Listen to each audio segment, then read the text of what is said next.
আসসালামু আলাইকুম। ডাকসু নির্বাচনে অনিয়মের শঙ্কা শিক্ষক নেটওয়ার্কের সতর্কমূলক ১০ দাবি। ঢাকা বিশ্ববিদ্যালয় কেন্দ্রীয় ছাত্র সংসদ ডাকসু নির্বাচনকে কেন্দ্র করে অনিয়মের আশঙ্কা প্রকাশ করেছে ঢাকা বিশ্ববিদ্যালয় শিক্ষক নেটওয়ার্কের। এ নিয়ে ১০ দফা সতর্কমূলক দাবি জানিয়েছে সংগঠনটির নেতারা।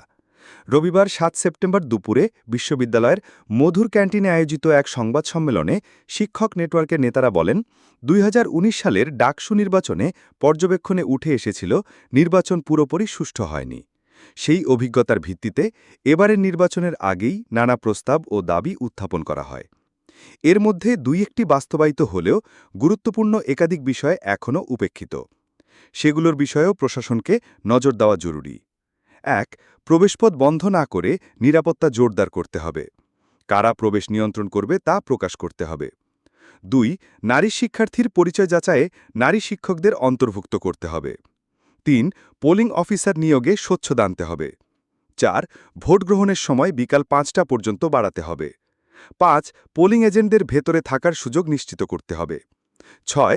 গণমাধ্যম কর্মী ও পোলিং এজেন্টদের জন্য গাইডলাইন প্রকাশ করতে হবে। ৭. বুথের বাইরে লাইন ব্যবস্থাপনায় শিক্ষক ও অফিসার নিয়োগ দিতে হবে। ৮.